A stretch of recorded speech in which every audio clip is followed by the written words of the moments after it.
I think he's talking about the Jews. I think he is. I was thinking about reading the Bible. Wrote a song about it. Out of here, here it goes.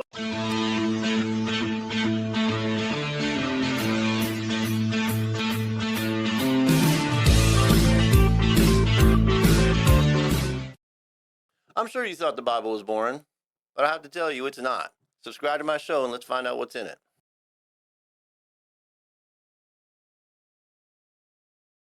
Welcome back.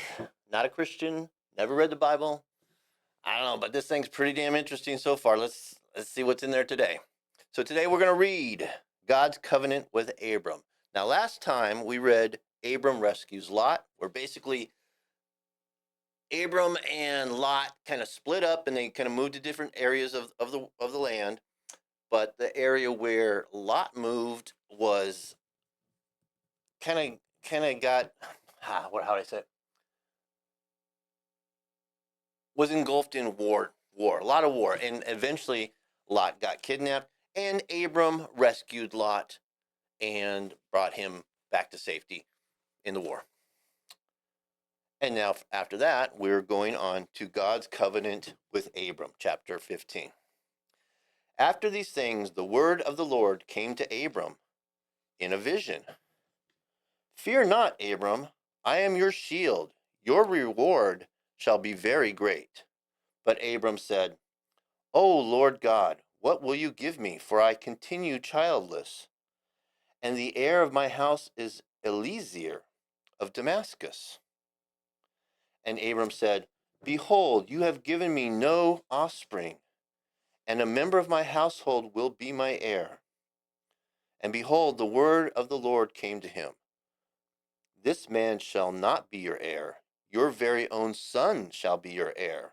But I have no kids. What are you talking about, God?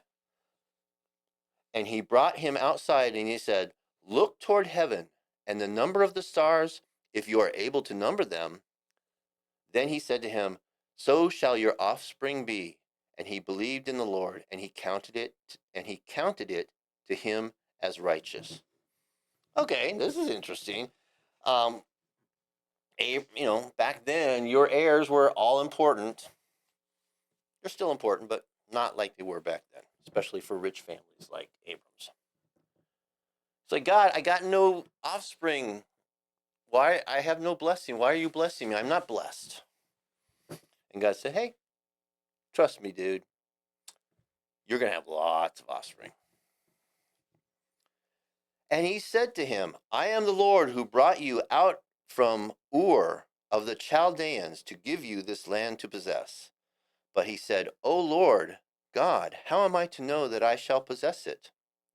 He said to him, It's always he said, he said, he said. One of those guys is God. One of them is the other person. I might insert my own God said to him from now on just to make that clear, but I'm starting that part again. And he said to him, God said to him, I am the Lord who brought you out from Ur of the Chaldeans to give you this land to possess. But he said, Abram said, O Lord God, how am I to know that I shall possess it? God said to him, Bring me a heifer 3 years old, and a female goat 3 years old, a ram 3 years old, a turtle dove, and a young pigeon. And he brought him all of these, cut them in half, and laid each half over against the other. Okay? But he did not cut the birds in half. And when the birds of prey came down on the carcasses, Abram drove them away.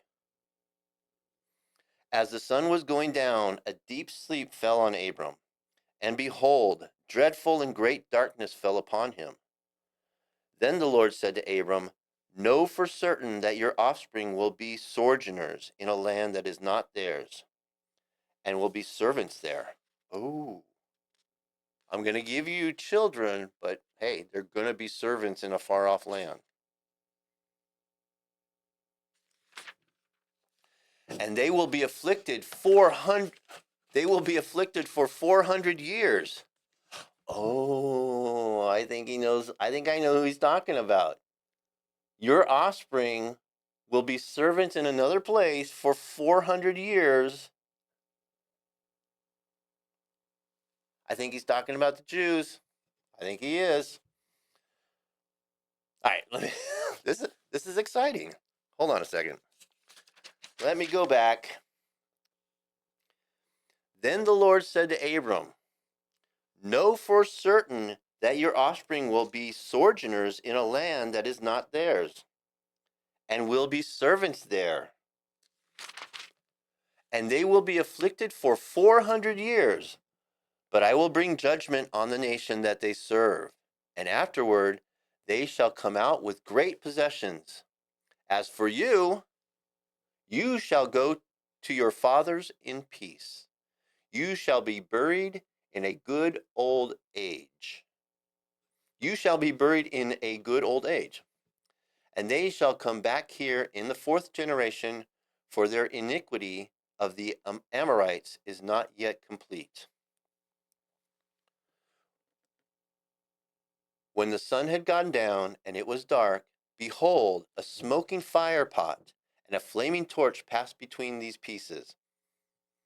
On the day the Lord made a covenant with Abram, saying, to your offspring I give this land from the river of Egypt to the great river of the Euphrates, the land of the Kenites, the Kenizzites, the Cadmonites, the Hittites, the Perizzites, the Rephaim, the Amorites, the Canaanites, the Girgashites, and the Jebusites. All right.